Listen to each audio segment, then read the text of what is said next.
can't keep faking it. It's too hard. It's a moment when you see her mask slipping. I think a lot of behaviors and habits and roles that you end up playing in your life can bring out the best or worst in a lot of people, but you're still who you are. Like, guys, you don't gotta do this. Please, I'm begging you to stop. I honestly didn't think this interview could crash any harder, but it absolutely did. And not in a small awkward slip either. It spiraled in the kind of way that makes viewers roll their eyes, close the video, and think, do you really think people can't see through this? The whole thing felt obvious from the jump. And people caught that vibe instantly. So, today, I'm saying out loud what tons of viewers were already thinking, but didn't want to sit down and explain step by step. No fluff, no fancy dodging, just the part everybody noticed right away. I'm keeping it clear. I'm keeping it real. And yeah, things might get a little heated because the gap between what's being said and what's actually going on feels way too loud to ignore. How long does it take to develop each product? What's that process like? Oh, goodness. I'm exasperated in some ways by that, only because it is such a tedious proposition to scale your own home recipe. It's not your home recipe. Don't keep trying to claim that it is. To something at mass and maintain the same, not just quality, but the same flavor that you're able to do at home. And I think any home cook would say that. If you say, great, can you make your cobbler that I love? I say, great, of course I can make my cobbler. Great, can you make 1,000,000 cobblers? Can you teach someone how to make 1,000,000 cobblers that taste just like the one that you have at home? I love how she's like introducing like it's the first time anyone's ever done this. Like, girl, so many people do this. Here's the main problem with this interview. It tries to sell a picture of everyday life while still protecting a polished brand image at every single turn. It asks viewers to trust the story, but never really shows proof to back it up. You hear soft, cozy words like joy, home, and authentic. But when you listen closer, what really shows up is control, distance, and heavy image management. Stand out. I think the authenticity is probably what will help it stand apart. Her authenticity. It's literally the one thing she doesn't have. It is so fake. Everything here just feels fake. The mood doesn't match the message and viewers pick up on that fast. People weren't upset because of success or jealousy. They were annoyed because the story just doesn't feel right when you stop and think about it. Let's talk about the whole "I don't have time to cook" dinner line on its own. That's completely normal. Plenty of people don't cook every night. Plenty of people grab takeout. No problem there at all. But in this situation, it feels more like acting relatable instead of just being honest. You're saying you clean the plate edges, set up the takeout perfectly, and make sure everything looks ready for a camera shot. That sounds less like daily life and more like staging a moment. If the goal is to show real life, then just say what real life actually looks like. Don't reshape it to look like everyone else's routine.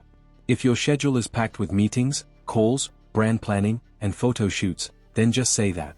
If you have help managing your home, say that, too.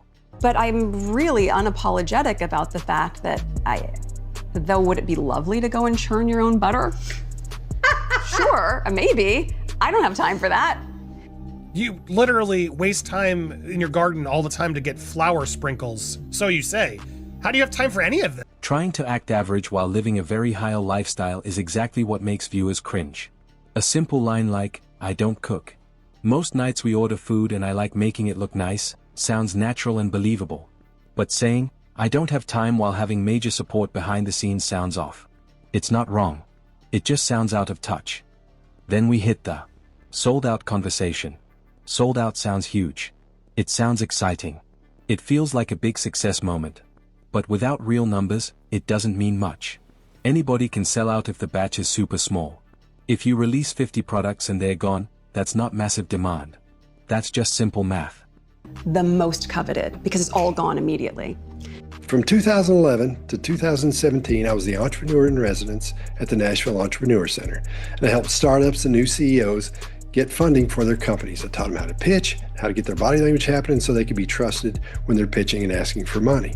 So before I helped them, I'd have to look at their business and make sure everything they said was going to happen was going to happen. I had to make sure everything they were saying was true. And when I heard stuff like this, I wasn't into it. I said, nope. The interview throws out phrases like 8 to 10 times the next drop, then suddenly jumps to talking about needing purchase orders for 1 million jars and lids. 1 million. That's not a small move. That's a massive jump. You only make a jump like that when you've got signed deals and buyers already coming back for more. Otherwise, it sounds like a flashy headline instead of a real business move. If that growth is legit, then show proof. Show a retailer trial. Show production schedules with a SIACA. Show the boring behind-the-scenes details.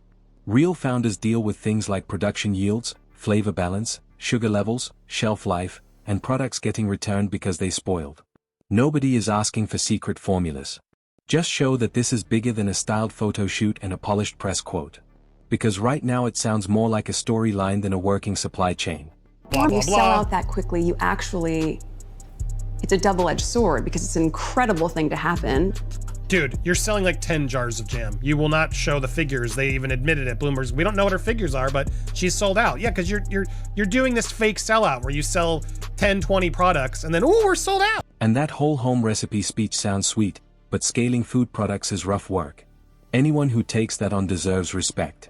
But the way it's being described sounds more like someone trying to sound like a builder instead of someone who has stood in the middle of a production crisis late at night wondering how everything fell apart.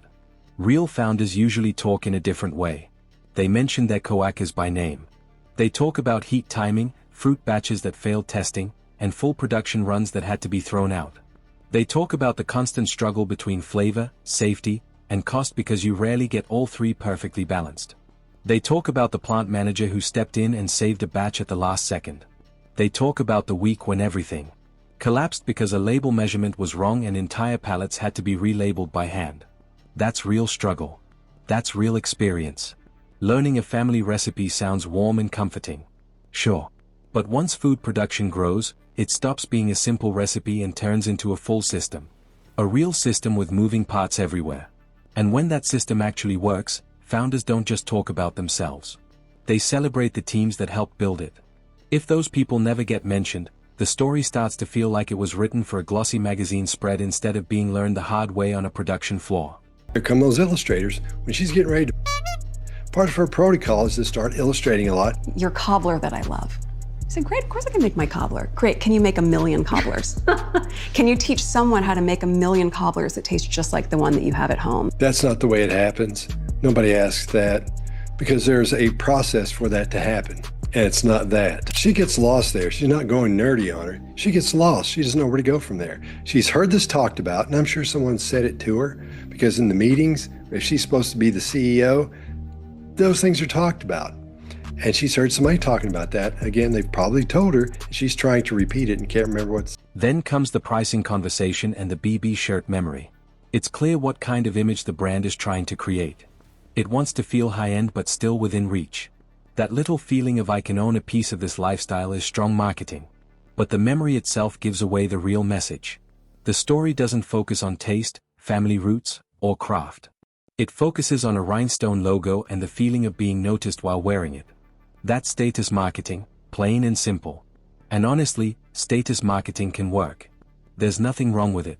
Just be honest about it instead of wrapping it in the word authentic and presenting it as something deeper. If the brand is about sparkle, shine, and showing it off, just say that. People might still want it. What people don't like is feeling like they were guided through a dreamy story while someone quietly reached for their wallet. I think our character, who we are, at your core, I don't think that shift. That's why a lot of these celebrities that start these things, they can't keep up. You know, like the Meghan Markle. Then there's the keepsake jar idea. After finishing the jam, you keep the jar for flowers or pens. It sounds cute at first, but it also quietly reveals the bigger goal. The brand doesn't just want you to enjoy the product. It wants to stay visible in your space long after the food is gone. It wants to sit on your desk like a small symbol. That's not about home comfort. That's branding. That's marketing psychology. Here's the truth. If the jam is genuinely amazing, the jar will naturally feel special without extra selling. You don't need to push the container. Push the product first. Push what's inside. Because if someone buys into a warm story and the spread tastes disappointing, they're not keeping the jar as a cute memory. They're keeping the reminder that the brand promised more than it delivered.